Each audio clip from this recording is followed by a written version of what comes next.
got a clip here where they talk about chivalry. I'm going to do a live reacts to this. I think there's some stuff here that's great. I think there's stuff here they get wrong. Let's talk about it. Here's the reality. Yeah. This is why chivalry is dead and women killed it. I mean, y'all can say what you want to say, man. It ain't but dead. why is a man, real talk, like feminism is here. You know, women are more educated than ever before. They make their own money. You know what I'm saying? And as a byproduct of them making their own money and becoming more successful, you get a little bit more masculine energy. You're not going to be Pause that for a second for me. Heavy hitter. Okay. This is a common mistake, and I made it the other day. So, you know, I would say you got to own your mistake. This is a common mistake. When guys feel like a woman is getting very badass, they say she has a masculine energy. I said it. Adam sat here the other day, and I said it. I said, you know, I have kind of like I don't know what you would call it. Maybe I have a little bit of a masculine energy. That's not what I meant. That's a misspeak on my part. I need to correct that. What that means is they're confusing a masculine energy with a badass energy, okay? Women are more badass in general now than they used to be, in the sense that women are now in the workforce more. Women have to brush shoulders with high-powered people in high-powered industries. I worked in the TV industry. I'm brushing shoulders with all these people, make a shit ton of money. You're dealing with money, right? I'm negotiating contracts. I'm dealing with, I have to, you know, be part of that negotiation, sit in those boardrooms. It's a badass energy. So I know sometimes the reason we jump to say masculine is because oftentimes that was associated with men, right? But it's a badass energy. And it's not necessarily tied to other behavior that is typically thought of as male. Now, the part he's right about, I'm going to continue to play the clip, but he's 100% right that chivalry is dying and women are a big reason why. Let's watch the end and then we'll get to that part. Heavy hitter making money by being passive and a pussy, you're going to become a little bit more masculine, right? And then on top of that, women are just having a little bit more recreational sex, which is fine, right? Cool, do your thing. But you can't expect men to be traditional, hold the door open for you, pay for the date, treat you like a lady, etc. when you guys are no longer traditional women. It's bullshit. Yeah. So guys have adapted to the situation because men haven't really changed. Women have. Here's the reality.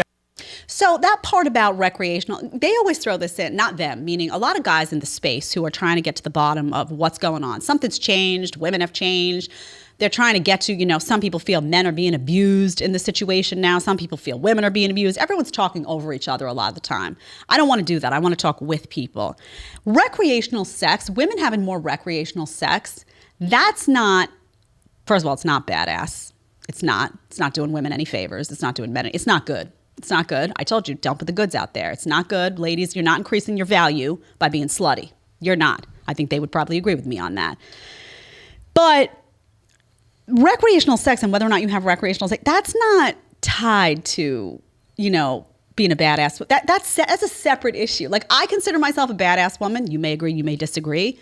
I'm a badass woman in my mind because I stand up for what I believe in, because I can sit at this table, I can go toe-to-toe with someone who disagrees, because I did have a focus on career, but I also have a focus on family. My baby comes first. I know where my priorities are. I'm loyal, I'm faithful, I'm honest. I'm going to tell you how I really feel. That's what makes me a badass woman. I didn't have recreational sex, so don't make it like this new wave of women that are hyper feminists and are out there and are like, oh, I can spread my legs and it's empowering. I can be just like a shitty man and it's empowering. Like, don't group them in with me. Don't group them in with other badass women that may be badass in the boardroom but aren't having recreational. That's not what it's about, okay? So that stuff just gets conflated. I know it's hard to follow, but all this stuff gets conflated. These are really separate issues oftentimes.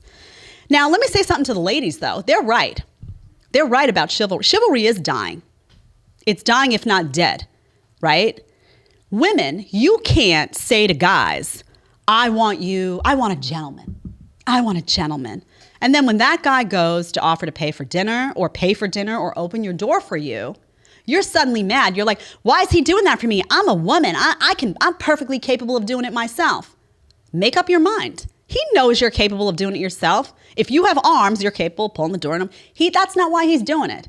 He's doing it to be a gentleman. So you can't bitch about him being a gentleman and also say you want a gentleman. Do you want a gentleman or not? Make up your mind. He's right. So now you have a whole bunch of feminists walking around out there. I hate that word too because, you know, women say, oh, I'm a feminist. And I don't even know what that means anymore. I don't even know what that means. What does that mean? At one time feminists were pro-life. At one time, feminist meant that you wanted female empowerment. It's not empowering to be a slut. Now that's the new feminism, slutty. That's not empowering, it's embarrassing. You're embarrassing the whole gender when you do that. You are.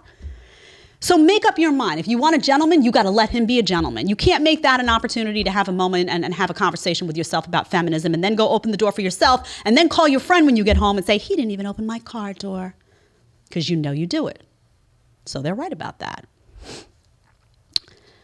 So I think what happens in these conversations, and I love that they're having these conversations. I do. I love it.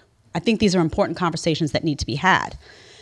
I think what's missing for me, in a lot of these conversations is the nuance of it, right? It's like, if you're badass, somehow you're also sleeping around. You're the new feminist.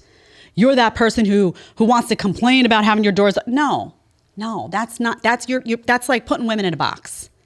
You can't do that.